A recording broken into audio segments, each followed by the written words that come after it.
સીતારામ.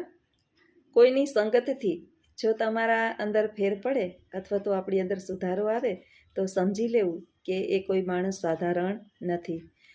મિત્રો, સુંદર મજાના સુવિચારની અંદર આપણને એવો બોધપાઠ કરવામાં આવ્યો છે કે તમે જ્યારે જ્યારે કોઈની સંગતમાં આવો, તમારી સાથે કોઈને સંબંધ થાય અથવા તો તમારો કોઈની સાથે સંબંધ થાય ત્યારે તમારા જે અવગુણો છે એ ધીમે ધીમે નાશ પામે. તમે સારા કાર્ય તરફ પ્રેરાવ, તમારી મનની શાંતિ જે છે એ વધવા પામે, તમને સંતોષ મળે અથવા તો તમને સારા કાર્ય કરવાની ઈચ્છા થાય તો આવી વ્યક્તિના સંગતમાં આવ્યા એ વ્યક્તિ જે છે એ કોઈ સાધારણ વ્યક્તિ નથી. જ્યારે જ્યારે આપણે મોટી ઉંમરના થતા જઈએ, પ્રૌઢતા આવતી જાય, એની સાથે સાથે આપણી અંદર પરિપક્વતા આવતી જાય છે અને આપણને એવું લાગવા માંડે છે કે હવે આપણે સત્કર્મો તરફ વળીએ. પરંતુ થોડીક વાર થાય એટલે પાછું જે છે એ કંઈક ને કંઈક આપણાથી ભૂલો થઈ જાય છે અને આપણે અવગુણો તરફ પ્રેરાઈ જઈએ છીએ. બદલો લેવાની ઈચ્છા થઈ જાય છે. મને કોઈએ કીધું છે તો હું એને પણ કહી દઉં, મારી સાથે કોઈએ ખરાબ કર્યું છે તો હું પણ એનું ખરાબ કરી નાખું. પરંતુ જ્યારે પણ તમારી સાથે કોઈ એવું વ્યક્તિ જોડાઈ જાય અને તમારી અંદર ફૂલ ફેરફાર થઈ જાય, તમે આખા બદલી જાઓ અને તમારી વિચાર શક્તિનું શુદ્ધિકરણ થાય, તમારા કર્મોનું શુદ્ધિકરણ થાય, તમારા મનનું શુદ્ધિકરણ થાય, તો સમજી લેવું કે જે વ્યક્તિના સંપર્કમાં તમે જોડાયેલા છો એ વ્યક્તિ કોઈ સાધારણ નથી. ગુજરાતીની અંદર કેવું જ કીધેલું છે ને કે સંગત એવી રંગત, કાળિયા સાથે ધોળિયો બાંધે વાન ન આવે પણ હાન આવે. આપણે આ કહેવતો જે છે ને એ એમ જ નહીં પડી હોય કે તમે કોઈ પણ વ્યક્તિના સંગતની અસર જે છે એ એની સંગતમાં આવો એટલે એની અસર આપણા ઉપર પડ્યા વિના રહેતી નથી. પછી જો એ વ્યક્તિ સારો હશે તો તમારી અંદર પણ ભરી ભરીને સારા ગુણોનું સર્જન થશે અને એ વ્યક્તિ ખરાબ હશે તો એની અંદર પણ તમારી એના અવગુણોનું સિંચન જે છે એ તમારી અંદર થશે. એટલે આપણે જે છે એ હંમેશાને માટે સજ્જનનો સંગ કરવો અને દુર્જનનો સંગ છોડી દેવો. સંસ્કૃતની અંદર એક સુંદર મજાની કહેવત છે કે શત્રુઃ અપી ગુણગ્રાહ્યા ગુરુઃ અપી દોષઃ ત્યજ્યા. જો આપણા શત્રુઓ હોય ને અને એની પાસે ગુણ હોય ને તો એને ગ્રહણ કરવા જોઈએ અને આપણે જેને ગુરુ બનાવ્યા છે એ પણ અવગુણી હોય તો એના અવગુણને આપણે છોડી દેવા જોઈએ. તો આપણે પણ એવા વ્યક્તિઓની સંગત કરવી જોઈએ કે જે ખરેખર સજ્જન હોય, સારા હોય, જેની અંદર સદવિચાર હોય અને આપણા મનનું શુદ્ધિકરણ થાય, આપણા કર્મોની અંદર ફેરફાર થાય. જ્યારે પણ આપણે નવરા બેઠા હોઈએ છીએ ને, હું, તમે અથવા તો બીજા જે મારી ઉંમરના અથવા તો આપણી નાની પેઢી, એવું નથી કે આપણા જેવા બધાય છે એ જ સારા સુવિચારો અથવા તો સાંભળે છે. નાના બાળકોને પણ ઘણો બધો રસ છે. જ્યારે ક્લાસની અંદર હું જાઉં અને કંઈક એવી વાત કરું એટલે એકદમ શાંતિથી બધી જ મારી દીકરીઓ જે છે ને એકદમ સાંભળતી હોય. આધ્યાત્મિક વાતો જે છે એ વિદ્વાનો સાંભળે છે, મોટા સાંભળે છે અથવા તો જેને પ્રૌઢતા આવી ગઈ છે કે વૃદ્ધતા આવી ગઈ છે એ જ સાંભળે છે એવું નથી. બસ સાચા એના મર્મથી અથવા તો એને કહેવાનો તમારો ટોન કેવો છે એ ઉપરથી નક્કી થાય કે એ વ્યક્તિ સાંભળશે કે નહીં.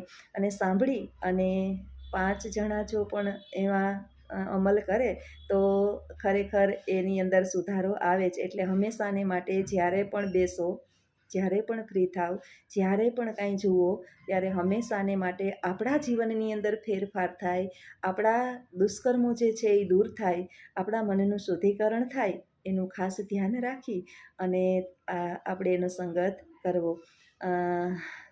આ કેમ ખબર પડે કે સારું માણસ કોણ છે, કોની સંગત કરવાથી સારું ફળ મળશે? મિત્રો, મનુષ્યની ફિતરત છે, દરેક મનુષ્યની ફિતરત છે કે એ વ્યક્તિ જે છે એ 8 દિવસ સારું રહી, 9મે દિવસે એનો રંગ બતાવે. એ પછી કોઈ પણ દુનિયાનો વ્યક્તિ હોય, સ્વાર્થી મનુષ્ય હશે ને એ 8 દિવસ તમારી સાથે સારું વ્યવસ્થિત બધું પોતાનું પણ થોડું ઘણું ખર્ચી અને તમને એની ઢાંકણીમાં ઉતારશે. 9મે દિવસે એનો પ્રભાવ બતાવશે જ. એ મનુષ્ય પણ ક્યાંક ને ક્યાંક આપણી સાથે આવા કર્મો કરી અને જોડાય અને પછી આપણે ખબર પડી જાય એટલે આપણે આપણો રસ્તો બદલી નાખવાનો છે. છેટ પૂછડા સુધી દોડું નથી જવાનું કે ના એમ સંબંધ થોડા તોડાય. હું તો ત્યાં સુધી કહું છું કે આપણા ઘરની અંદર પણ અવગુણોથી ભરેલું કોઈ વ્યક્તિ હોય તો બને ત્યાં સુધી આપણે પ્રયત્ન કરવા કે એના અવગુણો દૂર થાય, અને કદાચ જો દૂર ન થઈ શકે એમ હોય તો આપણી અંદર એ અવગુણોનો પ્રભાવ ના આવે એની ખાસ આપણે પ્રયત્ન કરીએ, કાળજી રાખીએ. ખાસ આજે મારો વિડીયો બનાવવાનો હેતુ બીજો કાંઈ જ ન હતો કે આપણે જ્યારે પણ ફ્રીનો સમય મળે, જો કે મને તો ઓછો જ મળે છે, પણ ઘણી બહેનો જે છે એ 5 વાગે 5:30 વાગે અથવા તો સાંજના સમયે જે છે એ ઓટલા પરિષદની અંદર બહેનો સાથે મળી અને બેઠા હોય છે. આ બેસવું એ કોઈ ખરાબ બાબત નથી. આ આપણો સમય પસાર કરવાનો છે, આ મૂલ્યવાન સમય છે, અને આ સમયની અંદર પણ આપણે એ સમયને સારો બનાવીએ, યાદગાર બનાવીએ અને મૂલ્યવાન બનાવીએ એવા પ્રયત્ન કરીએ. તો શું કરવું આ સમયની અંદર? તો 5 બહેનોની અંદર 1-2 બેન તો એવા હોય જ છે કે જે ખરેખર જ્ઞાની હોય, ભણેલા હોય અને સમજુ હોય. તો એ સમજુ બેને ખરેખર વિચાર કરી અને બધાને જે છે એ કંઈક સારી એવી વાત વાંચી અને એનું વાંચન ત્યાં કરવું જોઈએ, અથવા તો એને સદવિચાર તરફ પ્રેરવું જોઈએ. મારી સાસુ મને આજે આમ કીધું, મારી દેરાણીએ આમ કીધું, મારા ફલાણાએ આમ કીધું, ઢીકડાએ આમ કીધું, અમારે આજે અમારા ઘરમાં આવું થયું. આપણા ઘરની વાત જે છે એ જ્યારે તમે બહાર પાડશો ત્યારે બહારના જીવડાઓ પૂરેપૂરો એની અંદર સડો પાડવા માટે આવી જશે. એટલે 5 વાગ્યાની પરિષદની અંદર તમારા ઘરની કોઈ પણ સમસ્યાઓને બહાર ના આવવા દો, કારણ કે એ સમસ્યાનો હલ એ બહારના લોકો નથી કરવાના, તમારે કરવાનો છે. એ તો એમાં મીઠું, મરચું, રાઈ, હળદર બધું ભેરવી અને મસાલેદાર બનાવી અને સમાજની અંદર એને બહાર લઈ આવશે. જેને તમે તમારા સમજી તમારું મન હળવું કરવા ઈચ્છો છો એ ખરેખર તમારા છે જ નહીં. તમારી ગેરહાજરીમાં તમારા નામની રામાયણ વચાશે. એટલે આપણે જો કદાચ બેસવાનું મન થાય, પણ માણસ છીએ, બેસવાનું મન થાય, બેસવું જ જોઈએ. બહારની દુનિયા ક્યારેક જાણવી પણ જોઈએ. તો આપણે સદવિચારોનું ઉદ્બોધન કરીએ, સારી વાત કરીએ, આપણા પરિવારને છોડી બીજાના પરિવારને છોડી કંઈક ઈશ્વરીય વાત કરીએ, ક્યાંય પ્રકૃતિની વાત કરીએ, ક્યાંય નાના બાળકોની વાત કરીએ, અથવા તો કોઈ એવી વાર્તા કરીએ. ઘણું બધું છે આ ભારતની અંદર જાણવા જેવું. એટલે બને ત્યાં સુધી આપણે જે છે એ સારા માણસનો સંગ કરી અને જો આપણી અંદર ખરેખર પરિવર્તન આવી જાય તો તમે જે સારા માણસનો સંગ કર્યો છે એ કોઈ સાધારણ માણસ છે નહીં. આ તો ખાસ ચોક્કસ વાત છે. અને જો તમારા જીવનની અંદર પણ આવો સારા માણસ કોઈ મળી ગયો હોય અને આપણા જીવનની અંદર ખરેખર, જો તમે નથી કહેતા કે આનું વ્યાખ્યાન સાંભળવાની અમને મજા આવે છે, આના વિડીયો જોવાની અમને મજા આવે છે, અથવા તો આપણા કોઈ જે જ્ઞાની વત્સલ જે છે જ્ઞાનની વાતો કરતા હોય તો આપણને મજા આવે. આપણે ટીવીની અંદર જોઈએ છીએ, આસ્થા ચેનલમાં આપણે અમુક સંતો જે છે એ ઉદ્બોધન કરતા હોય તો મજા આવે. અમુકની વાણી બહુ મીઠી હોય તો આપણને સાંભળવાની મજા આવે. અને આપણી અંદર જો ફેરફાર થાય અને આપણે ખરાબ કર્મો કરતાં અટકી જઈએ, બદલો લેવાની ભાવના છોડી દઈએ અને એક વિનમ્ર અને વિવેકી વ્યક્તિ બની જઈએ, જવાબદાર વ્યક્તિ બની જઈએ, તો ખરેખર તમે જેના સંપર્કમાં આવ્યા છે એ વ્યક્તિને ક્યારેય સાધારણ સમજવું નહીં. આવજો. સીતારામ. એટલે હારું બેહી ગયા છે બરાબર, પાણી છટાઈ ગયું છે બહાર તો, એટલે માખીયું જોઈને આપણે બાયણે બેહવું. હા, માખીયું જોઈ બાયણે. હા, બાયણે બીજું કાંઈ ના હોય. બાને બાયણે બેહવું, બાયણેની મજા લેવી અને માખી છે એ પ્રશ્ન કરવા. આજે પાછા દિવાલને ટેકો દઈને બેઠા છે. સારું, હજી તો મેં હમણાં બધું સાફ કર્યું, નહીં તો કીડી. આજે છે ને ગરમી બહુ છે. વરસાદ તો થયો પણ ખબર નહીં એટલી બધી આજ ગરમી છે, પાછો વરસાદ થાય એવું લાગે આ ગરમીને કારણે. દિવાલમાં કીડીઓ જાતી હોય તો કીડીઓ ચડે, માખીઓ જ કરડે એવું નથી. એટલી બધી માખીઓ તો કંઈ છે નહીં. ને પાણી એ બધું ફિનાઇલવાળું છાંટી દીધું જ ફળિયામાં. સીતારામ. સીતારામ. સીતારામ. લાખી આઈ, લાખી આઈ, લાખીબેન. હા, જ્યોતિબેન. કોણ છે? કોણ છે? હા એને પ્રકાશમાં એનું મોઢું મોબાઈલની અંદર એકદમ ક્લિયર ના દેખાય. બહાર બેઠા હોય ને અંદર બેઠા હોય ને તો એનું મોઢું દેખાય. અત્યારે એનો પ્રકાશ આવે છે, આમ મોબાઈલ પાસે લઈ જાય, મોઢું હાવ પાસે લઈ જાય, પછી જો વાળામાં કરે હવે દેખાણું. કોણ દેખાય? કોણ દેખાય? હા કોણ દેખાય? હા આમાં કોણ દેખાય? હું દેખાય હા આમાં કોણ દેખાય છે? એમ ગયા પડી ગયા ગયા. ડાલો કઈ ના તસલ છે. આ ભારવાહક યંત્રો લાગે નહીં, હારતો જોઈ હારતો જોઈ. આ કાઢી મૂકે, હાલ જા લઈએ.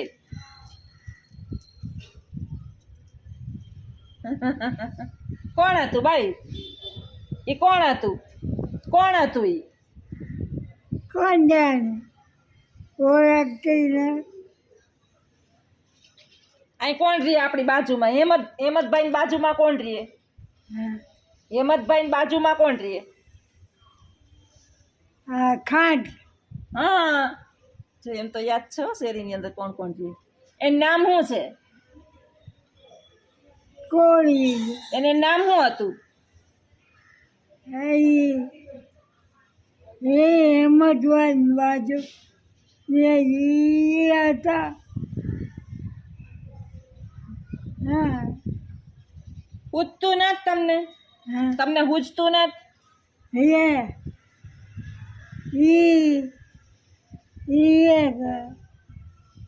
ધ્યાન રાખે ધ્યાન રાખે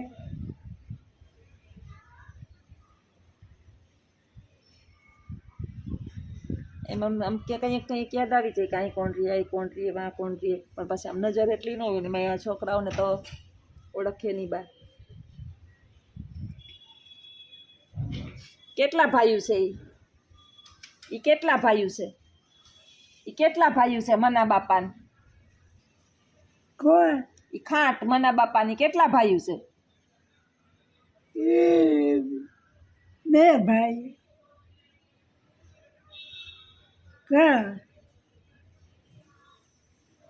એક મના બાપા, હા બીજા મોટા, હા મના બાપ બીજા, હા બીજું કોણ? ત્રીજો મરી ગયા. હા તો યાદ રહ્યું. અર્જન બાપા, અર્જુન બાપ હજી ત્રીજું હા નરસિંહભાઈ, હા અર્જુન બાપા પછી ત્રીજા નરસિંહભાઈ. હા પણ ધીમે ધીમે યાદ આપણે દેવડાવીએ ને તો વાંધો ન આવે, નહીતર પાછા ભૂલી જાય. ને એમાં બહાર બેઠા હોય ને એટલે તો એને કંઈ યાદ જ ના આવે. તો માણસ સામું જોઈએ રાખે ચંચળ. ને બહાર તો અમને હદ, બહારની દુનિયા તો અમને હદ વાલી છે. બહાર તો બહુ જ ગમે.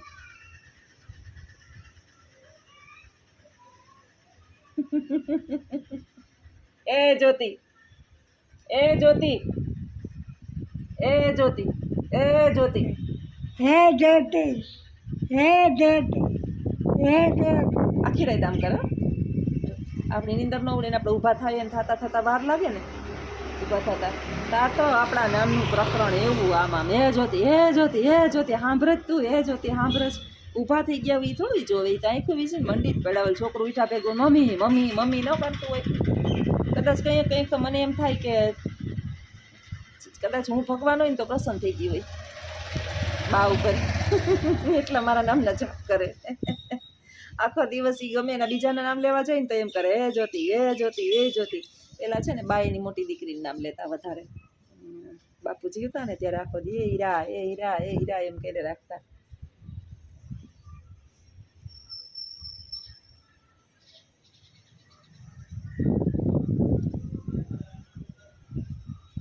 ઈશારાથી અમારી બાથા હુબમની રમત વાલે જામ આમ કરે, આમ ગંધારું છે. ત્યાં તો ચોખ્ખું છે વાયરું, હા વાયરું એની હતા વાયરું. હા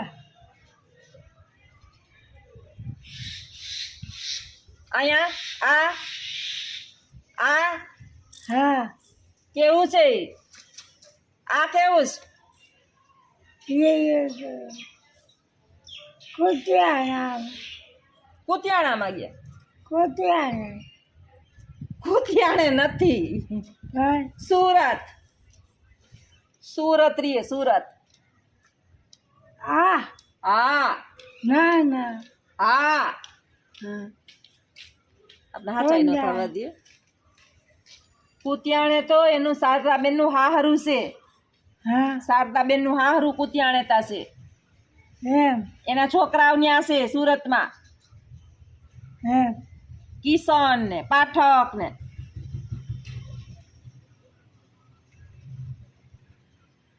શારદાબેન તમને બા યાદ કરે છો વિડીયો જોઈને કમેન્ટ કરજો આ કે કુતિયાણે વયા ગયા કુતિયાણે નથી રહેતા કુતિયાણે તો શારદાબેનનું હારું છે એના છોકરાઓ પાસે છે બા જઈએ જઈ તમારા ઓલા ઓટલા જોવે ને એની ઉપર ગાયુંના પોદરાક જોવે ને એટલે એમ કે આ ગંધારા અંદર પડ્યા છે એમ કે બા એટલે હું ગાય નથી કૂતરા બેહે તો અહીંયા તો નહીં તો થોડા બેહવા દઈએ ગાયુંને બાને તો તમને ખબર ને કેવા બાનો સ્વભાવ છે કોકનું આંગણું ખરાબ હોય ને એ બાને મજા ન આવે એ સારું કરી લે ને તો બાને આનંદ આવે નીકળા ખોજ હા ચાપલી એ ઘરમાં ગઈ એ અહીંયા જ ઊભી રહે ઘરમાં ગઈ ત્યાં મારે કંઈ કામ નથી જરાક આખી બેસ બસ હા બેસી જાવ ત્યાં બેસી જા ઊભી છે અહીંયા રાહ જોઈને મારે ચાપલી બેન બેસી જા ચાપલી ત્યાં બેસી જા બહાર જઈ જાય હા બેહો અહીં બેસી જવાય શાંતિથી એ ચાહે અંદર એ થોડી બહાર રહીએ તો ખાલી માણસ મોઢા જોવા એ નીકળે હું બહાર જઈ એ અંદર જાય બા બાયણે નથી બેહતી એ વહી ગઈ એ ક્યાં બાયણે જાય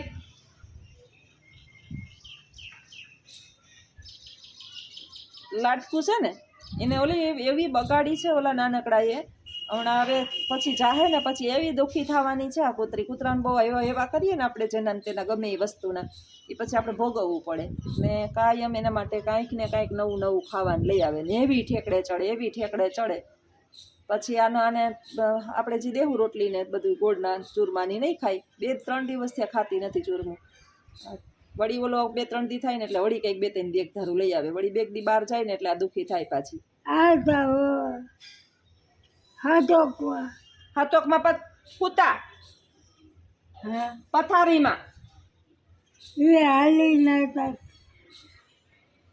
અમારા સામે કુંભાર છે બેઠા ધોકિયા આજે લગભગ છેલ્લા 16-17 વર્ષથી પેરેલાઇઝ છે બિચારા હાલી ચાલી ન થકતા ભગવાનને પ્રાર્થના કરીએ કે છોડી લઈએ તો સારું આ જિંદગી તો નકામી આપણે કંઈ બોજારૂપ નથી સંતાનો એના સારી સેવા કરે પણ તકલીફ ભોગવવી ને પેરેલાઇઝવાળા બિચારા કાંઈ ના કરી શકે ને નાની ઉંમરના પેરેલાઇઝવાળા હોય ને તો થોડી કસરત ને કરે તો હાલન ચાલન થઈ જાય એને હવે 100 વર્ષની ઉંમર જેની થઈ ગઈ હોય આ જીવન નકામું છે બધું એટલે આવું બધું છે હાલી હલાઈ ચલાઈ નહીં હાલો આવજો બધા સીતારામ